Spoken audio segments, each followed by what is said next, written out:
I want to warn you because Ira and I knew each other back when. We met in 1952 or 1953 when we played basketball together at a local park called Greenbrier Park.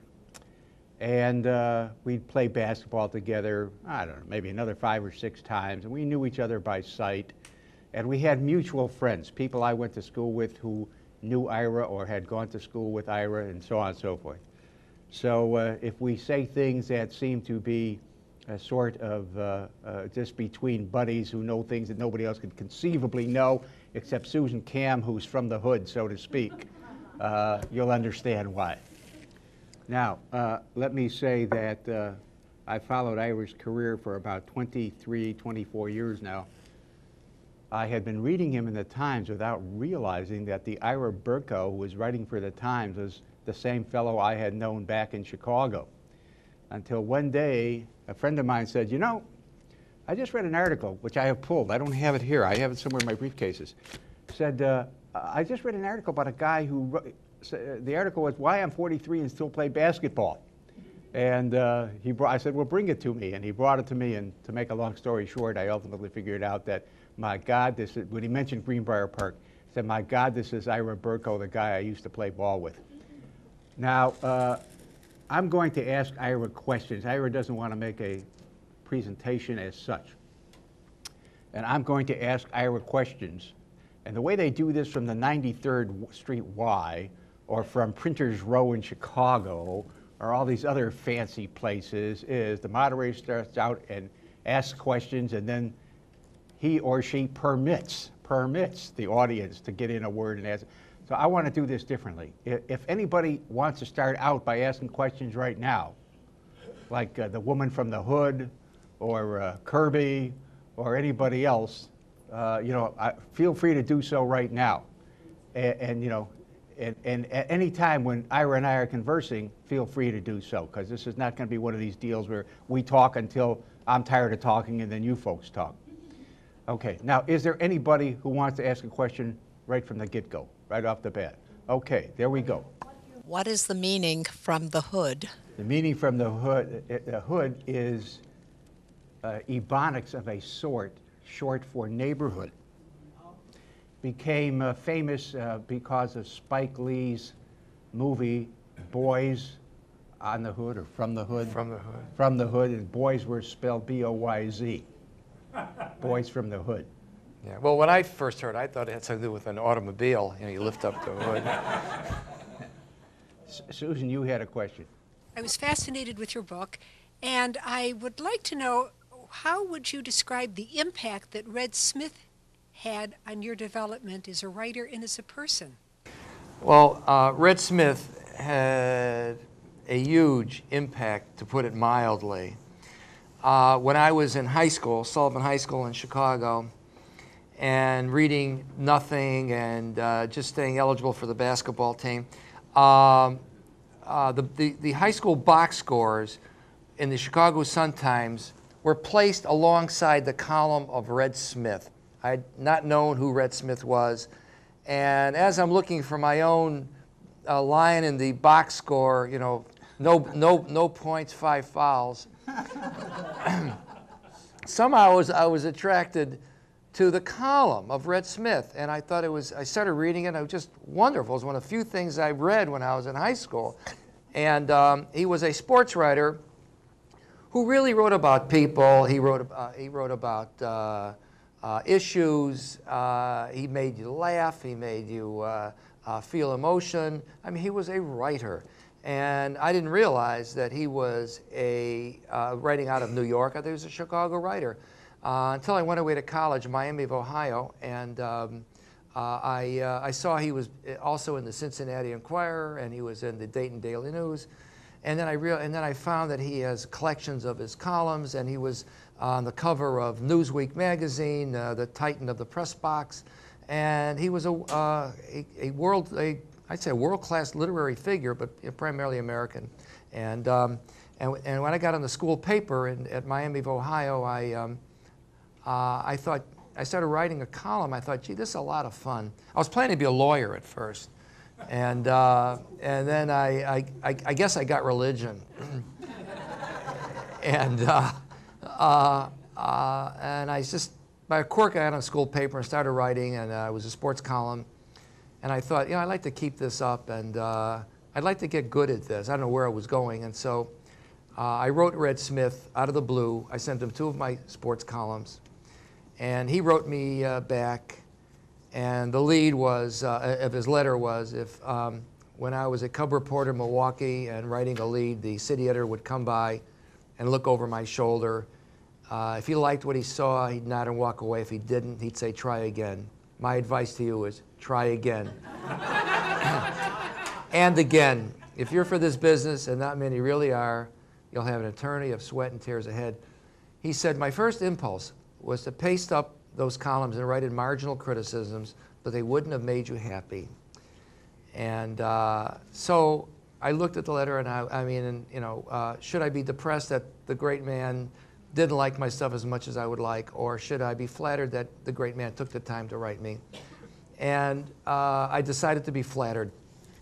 And I got copies of those 2 columns. I pasted them up, mailed on a white paper, and I put them in an envelope with a note. Dear Mr. Smith, please make me unhappy. And from that point forward, he became essentially a mentor to me, critiquing my stuff and making those marginal criticisms. And we continued that up until I went to the Minneapolis Tribune. This was, let's see, my first letter from him was 1961. And by the time I was at the Minneapolis Tribune, 65, 66, I was still writing them and still getting advice from him. And so his encouragement, as time went on, he began to encourage me. And one note he sent to me, while criticizing something, and he said to me, you're showing decided improvement. And from that point forward, to this day, decided may be my favorite word in the English language. And it was that kind of encouragement that kept me going, from Red Smith.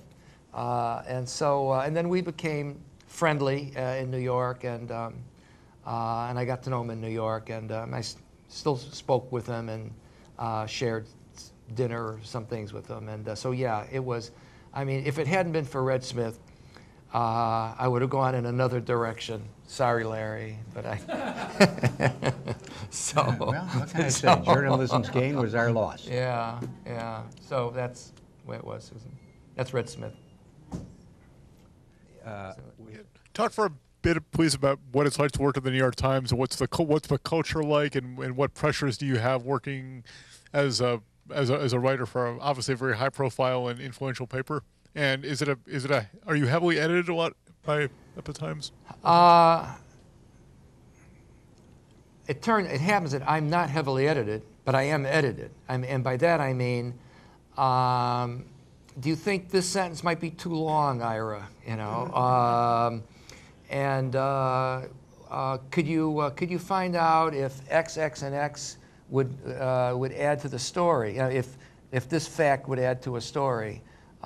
They do it with everybody, and the editing is pretty close to the vest. But you learn to deal with it, and you learn to try to get the facts right to begin with.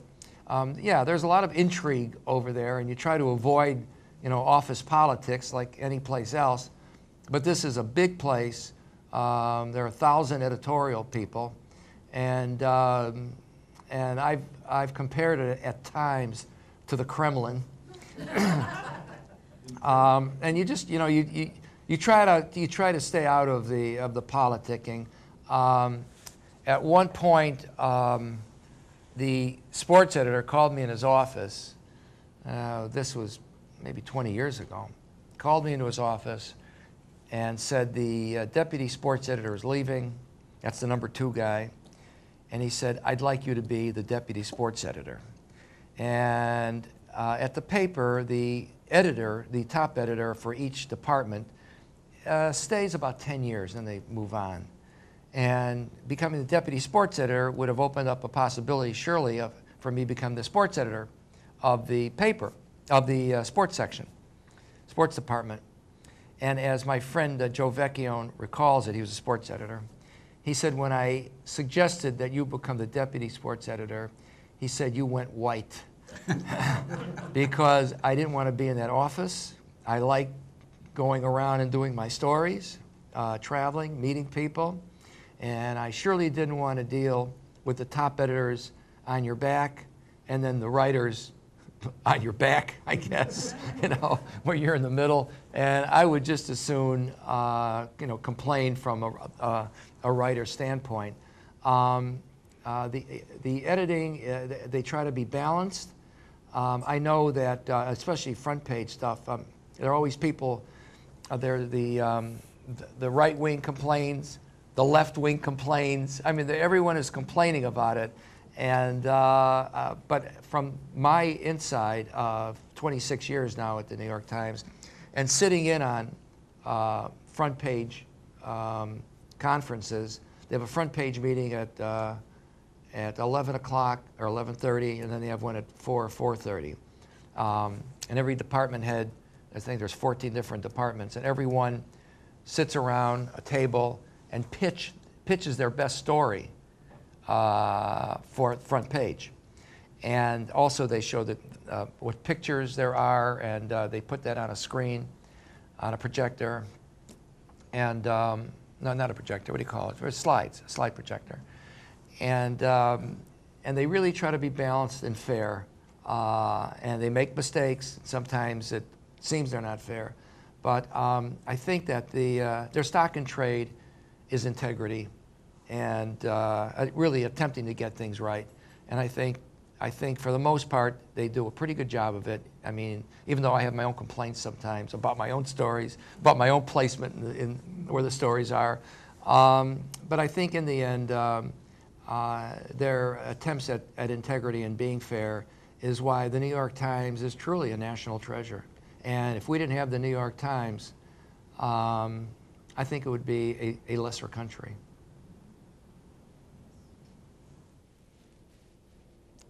Yes, ma'am. There's a woman back Hey there. When you mentioned Red Smith, I was thinking about one of our own local sports figures in the announcing field. Did you know Kurt Gowdy? Oh, yeah. Yeah, he was from this area. Yeah, I know. He was very, very good. Great man. And then also... He's also a good basketball player. I know. Yep.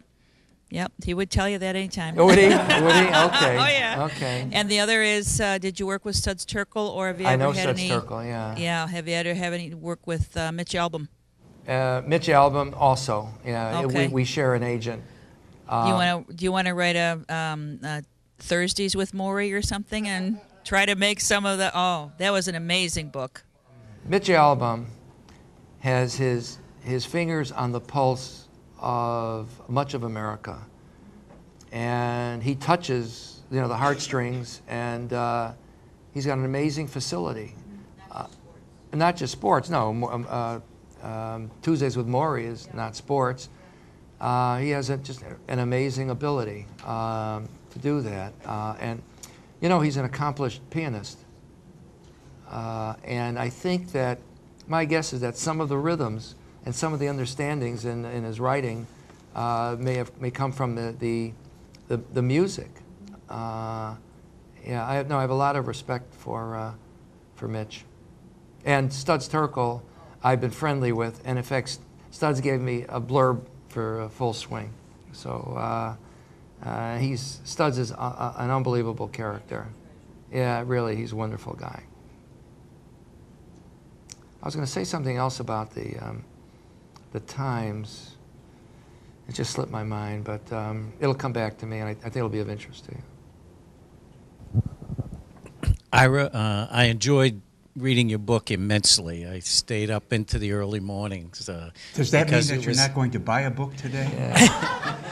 Yeah. No, I won't need to today, but I certainly recommend everybody who doesn't own one to get one. My question in relation to the book is, as the title suggests, you write about your hits and errors. I'm wondering what your reason behind writing the book was. I mean, there seems to be a lot of useful insight for people to read, not just sports, but people from any walk of life. Well, this was Monday through Sunday with Ira.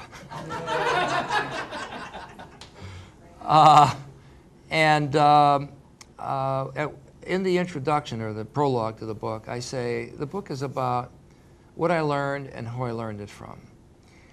And I think that I was a kid who grew up first on the west side, then on the north side of Chicago, and didn't really have a lot of direction.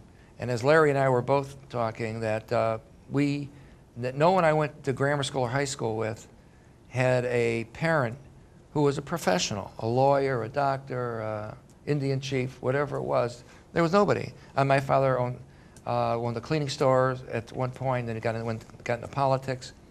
And he never went past the first semester of his high school. He was an orphan during the Depression. He broke his glasses. He couldn't afford new glasses and dropped out of school after the first semester. But he was a really bright guy and was a great father. And a lot of this book is kind of in praise of my father. And he he was a good man and an interesting man, and with a spine, you know. And so it's a book about, in a lot of ways, someone who, without direction, finds something he loves, and then strives to make something of himself in this field in which people are often saying it's too hard, it's too competitive, do something else, all along the way. And all along the way, people are, and I came from zero as far as being a writer is concerned, but I liked it, and I did have apparently some talent for it. But it was a talent that really had to be developed and worked at. But I had a drive, and it was something I wanted to do. And I was able to take instruction and direction, especially when I knew it was right. And Red Smith, for example, and some other professors suggesting certain things, and I often knew it was right. And so I went ahead with that. And is this a good book for young people not having a direction, and even for other people who still may want to try something different with their lives? And then it's all the people that I met and what I learned, you know, all along the way from these people. So and the thing the thing that's interesting about biographies or even autobiographies, if they're good, is everyone is coming up to obstacles and how you deal with the obstacles. And in my very first job at the Minneapolis Tribune, this is now after I finally did well in college after flunking out my first semester, and I went back and I worked at it, and then I was a Dean's List student, and I got a scholarship to graduate school, at Northwestern Medill School of Journalism. And my first job at the Minneapolis Tribune, they wouldn't let me write right away. The sports editor was, at best, he was semi-literate. I mean, he's the only man I've ever known, the only writer I've ever known, who wrote a book with a ghostwriter. And I mentioned it in the book. And it was hard at first. I was working the desk. They wouldn't let me write. I bridled at this, and I didn't answer the phones when they're ringing and readers calling in. You know, did Jack Dempsey knock out Tunney, or did Tunney knock out Dempsey? There are all these questions, and you're supposed to answer these questions and then edit copy. And but I wanted to write, and so and I wasn't doing so great on the desk. And he called me in the office, and he said, Ira, I think that you know, you're a bright guy, but I think you've picked the wrong profession. You know, and it cut me to the quick, to be sure, because I'm thinking, what do I do now? I mean, even if he fires me, and I was put on probation, and then I got a writing assignment. The first writing assignment I got, one of the very first, was covering a golf tournament, and I had never played golf. I didn't know anything about golf, and but I wrote my brains out, and at the end of the year, they have the Twin Cities, St. Paul, Minneapolis Writing Awards, the Newspaper Guild Awards, and I won first prize for best news story, sports story, And so then from there, I started writing more and more and doing better. But I mean, I was thinking when he said, you know, and they put me on probation, that if I go back to Chicago, what am I going to do? And I was thinking, you know, when I was when I was 16 years old, for 4 summers, my dad, who had now been in politics, got me a job on the garbage truck. So for 4 summers, I was a garbage collector. And I seriously was thinking, now I have a master's degree, and I seriously thinking, I was a pretty good garbage collector. The head of the streets and sanitation for the 50th Ward where I worked had told my father at a 50th Ward meeting, political meeting, he said, you know, your son's a good worker, which was a huge compliment. You know, I'm 16, 17 years old, and I was working with men, and I was seriously thinking, well, if I go back to Chicago, I still have my garbage writer's card, my garbage collector's card. I'll apply. I mean, but I also thought I will still keep writing. You know, I'll take writing courses. I'll submit stuff. I'll keep at it. I said, this is what I want to do, and I'm going to do it. And I'll die trying if I don't succeed. And I just had a certain confidence in myself. Misplaced probably, but I had the confidence. And I mean, like in college, I wrote these columns, and people seemed to really like the columns, and they were discussed in English classes. The English professor would say, did you see Berkow's? And I would hear about this from other people, and people would talk about it around campus at Miami University. And there were other things that just gave me, I did pretty well in the journalism school. And I sold a magazine article to U.S. Catholic about, that was my first sale while I was still in college, about Gamblers Anonymous, knowing some people from our neighborhood. I used them as sources. So I was just going to die trying. This is what I wanted to do, and this is what I was going to do, even if I had to do it while being a garbage collector. So maybe other people can read this and take some heart. Somewhat of a personal question. Where in the birth order are you? Brothers, sisters, and where are you? I'm a firstborn, and I had a younger brother, 5 years younger. And almost 10 years ago, he died of leukemia, leaving a daughter and a wife. And so I've been sort of looking after them as much as they need it. They don't seem to need it as much as they did before, but especially she. She's about 26 years old now, for his daughter. And he died of leukemia about 2 weeks before she was going to graduate high school with honors. And so I was the poor stand-in. But I was the older and the more of an achiever, really, than my brother. And I don't know how that affected him. Probably not so terrific. You know, to really understand where Ira came from, so Martin Luther King was it who said, you don't judge a man by what he's accomplished, but by how far he's come. Well, of course, Ira has accomplished a great deal, and I've got 4 of his books here out of about 8. But not only has he accomplished a great deal, but you have to understand what the hood was like. And I'll let him describe it because there's some interesting things about it. But to say that we lived, see here you are in Andover, and your son, both your sons have gone to Andover High, right, Peter? Yeah, fine school. Your kids went to Central Catholic, fine school. Well, we went to schools that were about as bad as you're going to find, if you ask me. And academics had no place. Ira writes about some of the things that had pride of place, and we can't repeat them here, but they are in the book. But maybe you would elaborate on some of this a little bit, including, because we have 2 women there, 2 young ladies there who are members of poetry groups. At least 2 of you, maybe 3 of you write poetry, right? Maybe 4 write poetry. Well, Ira had an experience with poetry, which he will, as part of this, maybe he'll describe to you. I was I was a junior in high school at Sullivan High School, and it may not be as bad as this, but there was one guy a year behind me who went from my high school, and when he graduated, he went to Harvard. And I asked him, what was it like going from Sullivan High School to Harvard? And he said, it was like going from blackboard jungle to Harvard. He said, it took me 2 years to adjust to the school and the place. It wasn't that bad.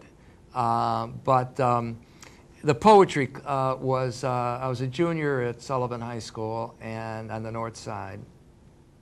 And the teacher was this little Miss Moody, who was about 147 years old, if she was a day. And every Friday, some of us were assigned to memorize a poem. And it had to be a minimum of 12 lines. And everyone, almost everyone in the class, except for the few, quote, brains, everyone else cheated on this memorization of a poem. And how did we cheat? Guys, or even girls, you wear a short sleeves shirt, and then you'd write the whole poem up on your arm, and you'd be sitting like this. That was one way. Another way, you would tear out a page from the poetry book, tape it to the back of the guy in front of you, stand up and read like that. Little Miss Moody could hardly see over her desk anyway. So she wasn't aware of all this. And I remember then some of us would stand up and recite things like one guy did, what was the first? I have 16 tons, and what do you get? Another day older and deeper in debt. St. Peter, yeah. And this was, right. Well, this was a popular Tennessee Ernie Ford song at the time. And this passed for memorizing a poem in Miss Moody's class. And there are other songs like that. I mean, especially, and then when Little Richard showed up. Everything that Uncle John needs. Yeah, you know, good golly, Miss Molly. And so anyway, it was October of 1955, and I was a baseball fan, and I saw the Dodgers had finally beaten the Yankees in the World Series. Johnny Padres beat the Yankees in the 7th game, 2-0. It was the first time in 7 tries or 8 tries in history that the Dodgers played the Yankees and finally beat the Yankees, the first time they'd ever won a World Series. And I don't know what possessed me, but I decided to write a poem about this myself. And so not only did I write a poem, but I wrote a 14-line poem, and I recited this poem. Now remember, no one, even the people cheating on their arms or reciting 16 tons, no one did more than 12 lines. That was it. 14 lines was Herculean. This was unbelievable. So I wrote 14 lines, and I stood up and I said, Dodgers win the World Series, title of the poem. I recited the poem. Then Miss Moody, looking up almost from the floor where she was sitting, she looked up and she said, well, who wrote the poem, Ira? I said, I did, Miss Moody. And she said, Ira, who wrote that poem? I mean, first of all, she had labeled me and most of the other people in the class as troublemakers. So, and she knew that there may be something else behind this. And so she said to me, if you don't tell me who wrote this poem, I'm going to take you down to the principal. And the only name I could think of, I said, Miss Moody, Charles Dickens wrote that poem. She said, very good, sit down, Ira. And that was it. And there were 2 things happened. Number 1, I wasn't taken to the principal. And number 2, I stopped writing poetry. No one believed it. In fact, some of my friends didn't believe that I wrote that poem myself. I mean, what are you doing writing a poem? You know, where'd you get that poem from? So I just gave up. I gave up on that, you know. Well, I have to say that I read this book. This is called Red, not to be confused with Reds, which is a much different book about a much different person. This is about Red Smith, and Ira wrote this in 1986. And one of the things that Ira says, I just pulled it. Ira has a real eye for this stuff, because I've got these shelves filled with books at home. I don't know where anything is, and Ira asked me if you have something. I asked my wife, but Ira, because to me, when I look at a shelf, it's nothing but a bunch of, I don't know what I'm looking at, it's just a bunch of paper up there. But Ira's got a good eye apparently for picking out the titles and so forth. So he found four of his books on my shelves. Well, you had asked, you said like your book on Red, which I know I have someplace, but I don't know where it would be, where I would get it. Right. So he pulled it down. I opened it up in the back, and I see that I marked off 2 pages about 20 years ago. And so I opened it up to page 290, and it says, primary to the success of Red Smith was his integrity. Doesn't sound like Charles Dickens, does it? Yeah. It says, when you read Smith, you knew you were getting an honest and accurate account of the goings-on. And I find that, number one, by 1986, this country was already, if you'll excuse me saying so crooked that this really, I marked this off, because wow. And secondly, Ira's whole career, it has in a sense been built in contradistinction to the general Weltanschauung or milieu or mode of acting of where we live, because cheating in the high schools was pandemic. Yeah. Well, there was no morality. I mean, everyone just sort of did it, and no one thought otherwise. Yeah. Really. Yeah. And these so-called brains, the ones who would be taking a test and hide the test from all the other eyes, was scorned. Now, I have written about the people in my fraternity that we done bad. We did a lot of bad, but the saving grace was we knew we were doing bad, so that when the time came, we straightened up and flew right, as they say. Ira had something on his mind. I don't know how many of you have read the book, but he had something that weighed on his conscience for 37 years until he finally managed to expiate it in the middle of an earthquake in Candlestick Park. So why don't you tell him about this, Ira? Okay.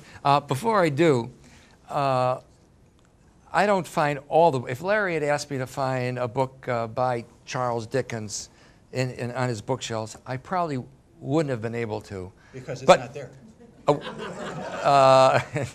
But if he had asked me to find my book, I'll find that book. I'll comb everything. In 1952, when I was 12 years old, one of the things that we did in the neighborhood, in the hood, we'd sneak into the baseball games, Wrigley Field, Comiskey Park, go to Chicago Stadium. And this one summer day, we snuck into a friend of mine who was 14 years older. He was 14 years old, 2 years older at this time. And we snuck into Wrigley Field. That was before anyone got into the ballpark, any of the spectators, the audience. And I went down, the two of us found our way down into the Cubs dugout. There's nobody else in the ballpark. The Cubs are taking batting practice. And we're just sitting there. And nobody's bothering me. I guess some of the players thought maybe we were just the children of some of the other players. Whatever, nobody was bothering us. And so we're sitting there. And Hank Sauer was the great star of the Cubs. And he was shagging balls in the outfield. And then he trotted in to go to take batting practice at the batting cage. And he took off his glove and he just tossed it right next to me on the bench. So I picked up this glove and, oh my God, this is a major league player's glove, thing he uses in the games. And I just pounded the pocket a little bit, and my friend Jerry said, Ira, let me see the glove. I said, sure. So I gave him the glove. He took the glove, he put it under his sweater, and he says, let's get out of here. He starts running out. I said, Jerry, where are you going? I said, that's Hank Sauer's glove. I mean, we stole stuff, but nothing of this magnitude. And I mean, and I said, you can't, this is Hank Sauer's glove. So he goes, he's running out, I'm following him. So he starts running for the exit. I said, wait a minute, came for the game. We have to stay for the game. He said, we can't stay for the game. He was 2 years older and wiser. He had a much greater thief than I was. And I retired from thievery pretty much after this, actually. And so we go to the elevator train, which was nearby. And we get on the train, and then he said, we got to get off this train. We're going to wait, get on another train. I said, why? He said, well, maybe somebody's following us. So we switched several trains. I mean, he's 14 years old. I mean, this is pretty good stuff. I mean, this is what Willie Sutton did, you know. Stuff. Called tradecraft by the CIA. Tradecraft, yeah. And so he was good. But anyway, and then at the end of the year in December, and I'm thinking about this, and I'm feeling bad about this, but Hank Sauer in 1952 was named the most valuable player in the National League. He led the league in home runs and RBIs.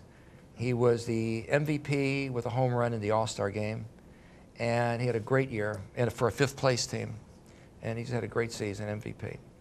And in a Sport Magazine article that December, a profile on Hank Sauer, and it said that somewhere in the body of the piece said that Hank Sauer is very careful now about his baseball gloves because one of his disappeared one day at Wrigley Field when he was out taking batting practice. Oh, it was like a knife in my heart, it really was. And I just, I didn't know what to do about that. I even thought about writing him an anonymous letter, but if the guys in the neighborhood found out about that, oh my God. So I couldn't do that. And so now I become a sports writer. And I know that Sauer was a coach, and he was a minor league manager, and then he was a scout for the Giants. And I just thought one day I'm going to meet up with him, and I'll tell him what happened. Well, as years go on, I never meet him. I don't see him. Now it comes to 1989. The Giants are in the World Series against Oakland. I'm in Candlestick Park for the third game of the World Series. And about an hour or so before the World Series game starts, there was the earthquake in San Francisco. The ballpark shook. Fortunately, the engineers had put the ballpark on rollers, and so literally the ballpark rolled with the punch. Otherwise, it would have collapsed, killing all of us, 50,000 people or something. But otherwise, just a couple of people were hurt. Some bricks fell or stones fell, and there was just some slight injury. And so now everyone is leaving. We're going out to the park, and I'm walking along a corridor toward a ramp. And who do I see coming in the other direction with that craggy face? I mean, you would know it anywhere. It hadn't changed a day in 37 years. And it was Hank Sauer, and he was with what looked like his wife. It turned out his wife and a son and daughter-in-law. And I was with Tom Callahan, who was a sports editor at the time, for Time Magazine at the time. And I said, Tom, I have to speak to that man, and I want to put him aside. Would you mind just talking to the other three people while I pull him aside, if he'll come aside? And Tom doesn't know what all this about. And so I said, they came close, and I said, excuse me, you're Hank Sauer? And he said, yeah. And he looked at me like I was crazy, like I wanted an autograph in the middle of an earthquake. And I said, Mr. Sauer, I have something very important and very personal to tell you. He said, what's that? I said, well, could we just step aside for a minute? He said, okay. So we stepped aside, and I said, you remember 1952? He said, well, yeah, that was my MVP year. And I said, yeah, I know. And I said, if you recall, you had a baseball glove that disappeared one day. He said, yeah, of course I remember that. And I said, well, and then I told him what had happened. He had tossed the glove right next to me. I gave it to my friend. My friend took it and ran off with it. And Hank looked at me, and he put his huge, huge hands on my neck, and he said, you stole my glove. I said, Hank, I didn't steal your glove. It was my friend, but I can't tell you his name. I can't give him up. I can't. This is the truth. I said, I can't tell you his name. but I can tell you his name was Jerry. But anyway, so and then he released his grip, and he smiled, and he said, "I'm glad you told me, and I'm glad you got it off your chest." And 37 years later, I got it off my chest, you know, and then I had also read, or at some point around that time, that he had said that he's getting older now, and when he died, he'd like to die on a golf course. And like a couple of years later, he teed off, started walking on the fairway, had a heart attack, and died on the golf course. So I think that Hank died a happy man, not only dying where he wanted to die, but knowing what had happened to his baseball glove. I'm sure that all of us carry around something, you know. It just shows how you can carry it around and carry it. And in the middle of an earthquake, there's an old Jewish expression, mitten to rinnen, in the middle of everything, you know. He's going to confess to a guy in the middle of an earthquake when the building's falling down around them. Amazing, amazing. Yeah. When those of us of that age were growing up, sports was a very different matter. No ESPN, no television, a little bit of radio, some newspapers. And our sports heroes, our baseball heroes in particular, were gods. We didn't see them very much. We might see them in newsreels, but when you really loved your baseball team, you really loved it with a passion, and they were extraordinary, not quotidian at all. These were remarkable times. So anyway, Pawtucket, Rhode Island, and I love your columns, Ira, and I remember the one you just wrote recently about the reunion of the longest game. Right, 33 innings. 33 innings. That was my high school field, McCoy State. Oh, was it? So, but at any rate, I was, in growing up in Rhode Island, a Boston Braves fan.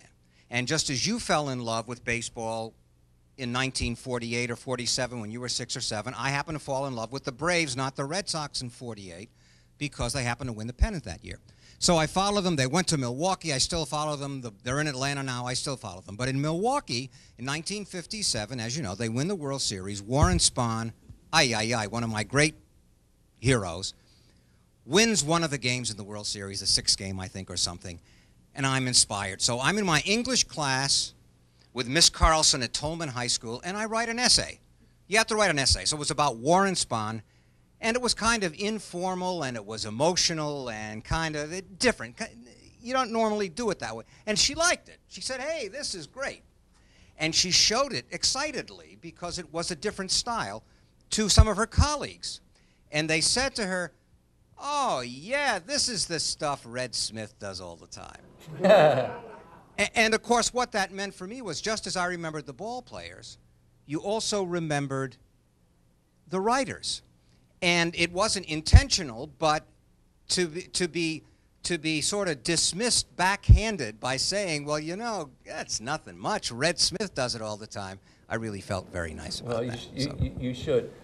Warren Spahn, you may recall from your reading anyway that he was a rookie pitcher for the Boston Bees, I think they were called, in 1942, and Casey Stengel was the manager, and they had terrible, terrible teams.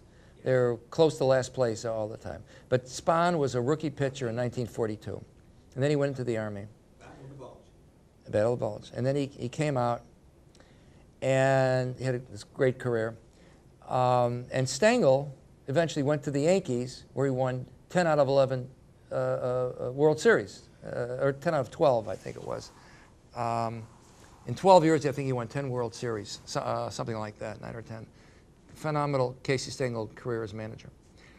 And in 1965, Spahn and Stengel met up again, because Stengel was the manager of the Mets, and Spahn was now at the end of his career playing for the Mets, which were, again, a last-place team. And Spahn said, "I played for Casey before and after he was a genius." I know we are in Red Sox territory, but there are a few of us holdout Yankee fans here. And so I wanted to talk. I wanted you to, since I know you cover the Yankees, although not as a beat writer, talk a bit about what it's like covering the Yankees, and do you think the Yankees are good or bad for baseball, given the fact that they? Yeah. Well, I mean, I never covered the Yankees as a beat writer. Well, yeah. But I've covered the Yankees as a columnist. I mean, and you know, I grew up in Chicago, and I grew up a Cub fan, which kind of eliminates you as a sports fan. You know, I mean, there was a story of the Cubs public address announcer in the fifth inning saying, announcing with the lady who lost her 9 boys, picked them up immediately. They're beating the Cubs 13-2. You know, so we grew up with that. But as far as the Yankees are concerned, you know, and also I think being a Cub fan, were you a Cub fan? I don't know, yeah. I mean, it really gave you a sense of what the world is about. I mean, there's a lot of losing going on. You know, and there's always this thing about hope that next year, you know, that maybe next year they're going to do it. Of course, the Cub fans have been saying that literally since 1908. So they've been, and the Yankees and the Yankee fans, if they don't win one year, it's like the world has collapsed, you know. And in the mid-90s, the Cubs got a new manager. They get a new manager, getting a new manager almost every year. This Tom Troublehorn was new manager, and he was introduced to the press, and one of the announcers, one of the sports writers had a question. He said, what's it like taking over a team that hasn't won a World Series since 1908? And Troublehorn got a little defensive, and he said, hey, anybody could have a bad century. And, you know, so, I mean, so with this kind of background, and now you're with the Yankees, I mean, you know, a couple of stories with the Yankees are, I don't know, Tories. I mean, I like them now. I mean, when Billy Martin was around and Reggie Jackson was around, Thurman Munson was around. I mean, these were like, this was like a den of thieves or something. I mean, they were rough characters and rough drinkers. Right now, I mean, Torrey's a lovely man. Jeter is great. A-Rod is great. I mean, as people. And it's a different atmosphere. I mean, really, I mean, before when Martin and they were drinking and you walked in the clubhouse, you thought, you know, you weren't sure if you're going to be punched or not, you know.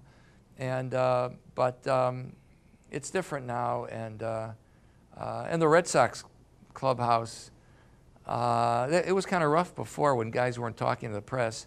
But Damon always talked to the press. He still does. And Manny Ramirez doesn't talk to anybody, or when he does talk to them, nobody understands what he's saying. And, so I'm not sure I answered your question or not, but the Yankees are really fun to be around now, and especially with Steinbrenner slipping, really. He's hardly in the public eye, and he could still get a rage, but he does it through his public relations office. And but before, I mean, he was a menace to the people. I mean, they were so frightened of him.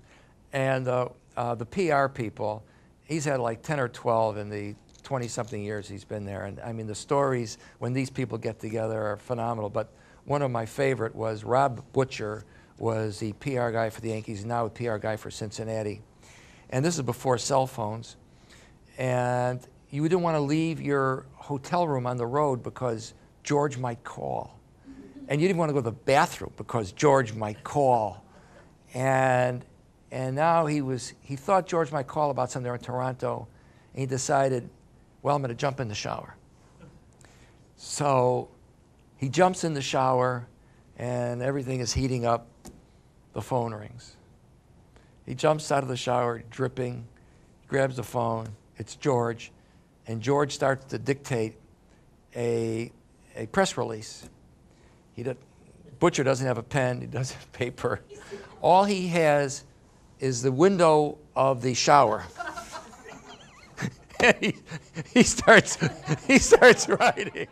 He starts writing. And then even for the writers, I mean, that's what it was sort of, I mean, being around George. I mean, if you didn't work for him, I mean, he could be funny. And he's also a man off. I mean, he's nutty, but he has a good heart to him. I'd like to just go back to that point of integrity, and integrity as exemplified by Red Smith. And clearly the Times hasn't escaped some scandals in the past few years, as many other newspapers. Do you think that there is more of that going on now than when you started your career, in terms of people falsifying sources and all the rest that's gone on? I don't think I'm living in a dream world. I mean, I've been in this business now 41 years, and that's a rarity. I mean, that stuff is rare. I mean, there are people, other columnists, who some have accused of making up stuff, and one was in New York was Jimmy Breslin. He was accused of it, and whether he did or not, I don't know. His stuff was always very entertaining. I mean, but somebody like Jason Blair. Oh well, yeah. There was the Janet somebody at the Washington Post. Janet Cook at the Washington Post. I mean, these things happen on occasion, but really. I've been around a lot of newspaper people, and this is hugely the exception. I mean, if you want to get falsehoods now and distortions and outright lies, turn on Fox News and listen to Bill O'Reilly. I mean, now Bill O'Reilly, when he starts talking about the New York Times, for example, and about what goes on inside the New York Times, and I mean, he has to be talking about something on Mars, because he has no idea what he's talking about. And he's just making up stuff, pandering to an audience. I don't know what the audience is, but I think he has some idea of what the audience is. And they're total distortions, and they're just outright lies, you know. And it's, I think, if with people believing him, it's harmful to the country. That people would take what he has to say as the truth. And Hannity is another one. You know, I mean, like he was saying something about, I remember saying, when he got into even the world of sports, he said, well, the sports writers don't have a spine because they won't vote Pete Rose into the Hall of Fame. Well, the thing is, the commissioner gives the list to the Hall of Fame voters, and he took Pete Rose's name off the list for the Hall of Fame, and so you can't really vote for Pete Rose unless you write in his name, which I do every year, but most guys don't write in somebody like that. So I mean, even Hannity had no idea. So he was castigating all sports writers. First of all sports writers, you know, these generalizations. And it seems that they have no morality about that. They'll just say anything, and it's infuriating. I mean, but there are a lot of people who watch that Fox News. Just one quick follow-up on daily newspapers and media. Many times media is tarred with a very broad brush, and there's a very big difference between Fox and the New York Times or the Lawrence Eagle Tribune or even the Pawtucket Times. The great thing about daily newspapers, as a dinosaur who reads them, is that you have to turn out a product every single day. And you really do your best. And there are writers and editors, and they try their best. And sometimes they screw up, but they're pretty transparent now, more and more. They'll have corrections in there, and they really try their best. When you hear Fox and when you hear talk radio, you hear a lot of stuff that's never backed up and apologies that are never made. So I say a big cheer for daily newspapers, whether they're small town papers or large papers, because I honestly do think they try their best. They're flawed, yes, but they really do try. There's a lot more accountability now. I mean, I don't remember when corrections pages began, but it wasn't when I started. I think it's only been, I'm guessing now, somewhere between 10, 15 years now, that the corrections pages, have existed. Yeah, but I agree. There's a lot more accountability in the newspapers. You know, one of the most interesting things, speaking of accountability in newspapers, Ira, is that because of the brouhaha that's been raised about the Times using anonymous sources, and I think this went back to the Judith Miller WMD problem, right, when she would quote all these guys and not say. Now you find every newspaper, the Times, the Globe, the Wall Street Journal, they are all saying the source set who refuses to be quoted because he or she lacks security clearance or has no authority to be the spokesman. Yeah. They're always giving a reason. Yeah, well, they actually, they don't say, if I may correct you, they won't say that they refuse to be. They ask for anonymity. Right. You know, they ask for anonymity, and then there's two lines going on about why they're being given the anonymity, Yeah. where before a source, you know, said. Yeah, Judith Miller. I mean, that was awful stuff, and she was just taking what the administration and what Chalabi was telling her. But you live and learn, and you make mistakes, and you just try to get better. And I think, you know, the Times bends over backwards. Look, if the Times doesn't have integrity, there's not a newspaper now. I mean, so, you know, the stock and trade again is integrity.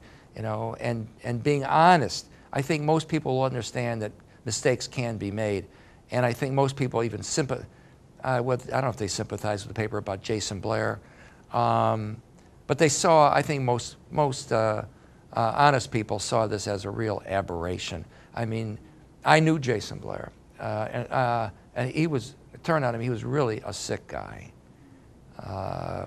and he was an unfortunate guy, but he was pushed along by some people in the higher executive editorship. It is my view, based on just 2 and 2 and speculation, you know, so I'd be curious to know what you think, that the reason the Times and the Globe and the Journal and the rest of them started saying granted anonymity because of blah, blah, blah, was to set up their litigating position in case the government tries to prosecute them for revealing secrets or prosecuting or saying things that they were told in confidence that they shouldn't have learned, because the newspapers were always saying, ever since you and I were kids, that if you don't have anonymous sources, you won't get the story. And now there is a phenomenally long record to show this, because every day this is in the paper where somebody said something, the person we granted anonymity because, and so on. Yeah, so it's setting up, it's a wonderful, I'm not belittling this, I'm not saying this pejoratively, it's an excellent litigating strategy in case the government ever sues them. How do you feel about a lot of your colleagues, sports columnists, doing a lot of TV time, radio time? And I notice the New York Times doesn't have a lot of people they put forward. Is that a policy of the paper? Yeah, they don't they don't want us working hard for anybody else. And they don't feel that that's going to profit them by having their writers, the columnists, having regular TV or radio shows. I mean, there are some newspapers, their columnists do 5 shows. Mitch Albom does a bunch of shows, 5 shows a week, I think, and others do. But the Times feels that you should be out reporting and making your phone calls, rather than being in front of a television camera. And so we do a certain amount, but they don't want us to do anything on a regular basis like that. And I think it definitely takes away from reporting. I mean, how can it not? Well, Ira, thank you very much. Ira's had a full day.